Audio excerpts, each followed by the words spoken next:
25. Well, let's go to That's one of the risky. contenders, David Chalian out there with Rick Santorum. David? Yeah, thank you very much, Terry. We're here with Senator Santorum, Pennsylvania. His big endorsement today, Secretary of State Matt Schultz here in Iowa. Senator, did you sense the dynamic of the Republican nomination race shifting on that stage tonight at all? I felt very good. I mean, I think we highlighted ourselves that we're the trustworthy candidate. We're the candidate that can make the race about Barack Obama and his record, not about the record of the Republican nominee and or the character of the Republican nominee. Or someone who is, someone who is trustworthy, someone who has a consistent, strong, conservative record that contrasts well with Barack Obama. They won't be able to undermine our message at all because we've been that consistent conservative. We've also had a strong character, and again, there's no holes in that side either. Do you think that your consistent conservative appeal that you make there is also a contrast with the Republican frontrunners in the race? I absolutely do. I mean, you saw for about half the debate, it seemed like they were arguing between each other as to, which one was more inconsistent than the other. Michelle and I argued about, well, who was more effective as a conservative.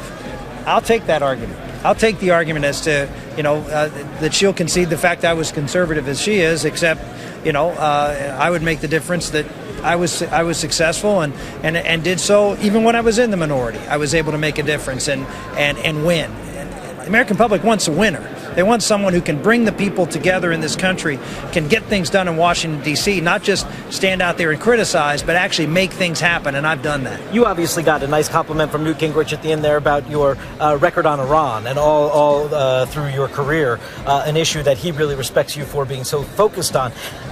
Is he the man to beat in this race now? Is Mitt Romney actually fallen to a place where he's not the sort of guy you need to beat now? Is Gingrich the guy in your sights? I think Matt would tell you the same thing because he talks a lot of Iowans. This race is wide open.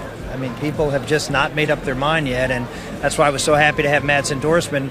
He's taken a look at the field. He's measured the candidates. He's met with them all, and he came and decided to support us. I think I hear this over and over and over from Iowans. It is still wide open. Yeah, they may be on some bandwagon right now, but they're perfectly willing to continue to look at other candidates to the one that they feel the most comfortable with. And I think after that debate, you have to feel a lot more comfortable with Rick Santorum as the guy that's going to make Barack Obama the issue in this race. Senator Rick Santorum, Republican from Pennsylvania, thank you very much for being here. Secretary of State Schultz, appreciate it. Thank you.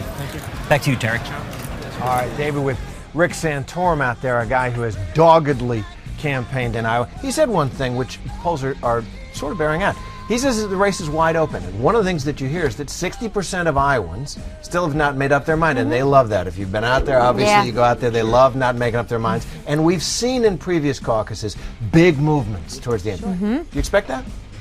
I think it's absolutely possible. I mean, from my experience 4 years ago, a month is a lifetime. When I was working for Hillary, that was quite a circus. A life. That's 1 month. A lot can move, but I think we should recognize that Iowa has a big role in New Hampshire. So who's ever moving in Iowa will move in New Hampshire. So Mitt Romney should not expect that he has some firewall in New Hampshire. When Hillary lost Iowa, she moved to behind in minutes in New Hampshire, and it was only what happened in those 2-3 days that she was able to come back. So I expect a long process here.